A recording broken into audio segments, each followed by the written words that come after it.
सोचिए, एक ऐसा स्टार्टअप जो बस एक शहर की छोटी मोटी डिलीवरी की समस्या सुलझाने निकला था, आज वो पूरे देश का लॉजिस्टिक्स पावर हाउस बन गया है। जी हाँ, हम बात कर रहे हैं पोर्टर की। आज हम इनकी कहानी को समझेंगे और ये जानेंगे कि कैसे एक शहर में अपनी पकड़ मजबूत करना पूरे देश में छा जाने की सबसे बड़ी वजह बना। तो आज हम क्या क्या देखने वाले हैं? पहले भारत की लॉजिस्टिक्स की उलझन को समझेंगे, फिर देखेंगे कि ट्रकों के लिए उबर का ये आइडिया आया कहाँ से। इसके बाद उनकी एक बड़ी शुरुआती गलती की बात करेंगे और फिर जानेंगे कि कैसे उन्होंने पहले लोकल मार्केट जीता और फिर नेशनल लेवल पर छा गए। और अंत में देखेंगे कि आगे क्या है पोर्टर के लिए। चलिए शुरू करते हैं। कहते हैं ना, हर बड़ी कंपनी एक बड़ी समस्या को सुलझाती है। तो पोर्टर के लिए वो बड़ी समस्या क्या थी?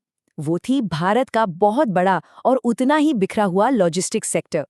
एक ऐसी उलझन जिसमें उन्हें एक बहुत बड़ा मौका दिखाई दिया। अब ये समस्या कितनी बड़ी है, जरा इन आंकड़ों को देखिए। भारत अपनी जीडीपी का करीब करीब 14% सिर्फ लॉजिस्टिक्स पर खर्च कर देता है।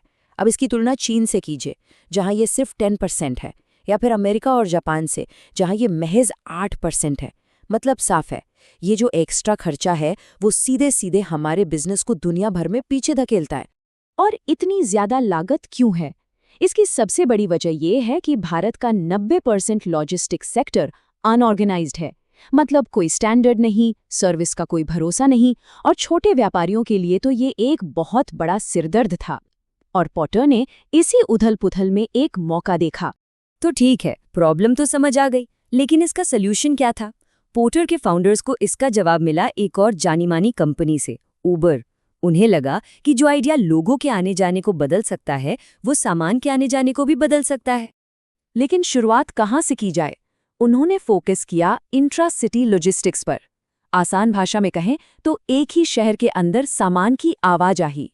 क्योंकि असल दिक्कत तो यही थी, खासकर छोटे बिजनेस के लिए। जरा सोचिए, पोर्टर से पहले क्या होता था।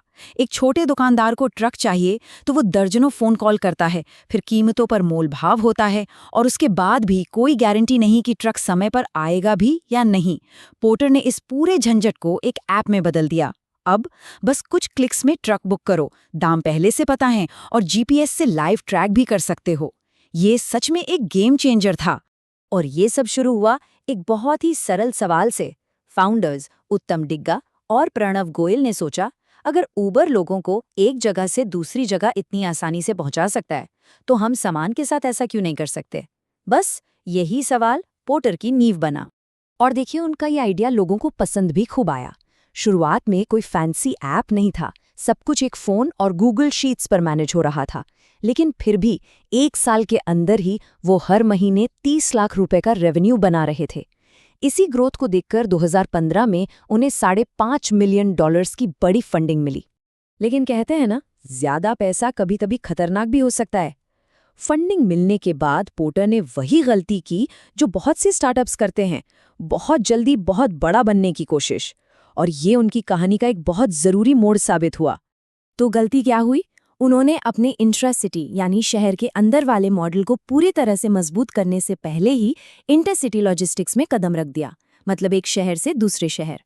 इसके लिए 50 नए लोगों को हायर भी कर लिया। लेकिन तभी फंडिंग का माहौल बिगड़ गया। नतीजा, उन्हें ये नया डिवीजन बंद करना पड़ा और उन सभी 50 लोगों को नौकरी से निकालना पड़ा। ये एक बहुत मुश्किल लेकिन सीखने वाला सबक था। इस बड़े झटके के बाद पोर्टर ने वो किया जो अच्छी कंपनियां करती हैं। वो एक कदम पीछे हटे और अपना पूरा ध्यान अपनी मेन सर्विस यानी लोकल डिलीवरी को एकदम परफेक्ट बनाने पर लगा दिया। और यहीं से उनकी असली सफलता की कहानी शुरू होती है। उन्होंने सिर्फ ट्रक बुक करने का जरिया नहीं दिया, बल्कि भरोसे का एक पूरा सिस्टम बनाया। उन्होंने गारंटी दी कि ड्राइवर टाइम पर पहुंचेगा, कस्टमर्स को लाइव जीपीएस ट्रैकिंग दी, यहाँ तक कि लोडिंग में देरी होने पर प्रति मिनट का चार्ज भी लगा दिया ताकि समय बर्बाद ना हो। और सबसे जरूरी, उन्होंने ड्राइवरों के लिए वापसी की ट्रिप का भी इंतजाम किया, जिससे ड्राइवरों की कमाई 20 से 30% तक बढ़ गई। और इसका नतीजा ये है, गूगल प्ले स्टोर पर 6.5 लाख से ज्यादा रिव्यूज के बाद 4.8 की जबरदस्त रेटिंग।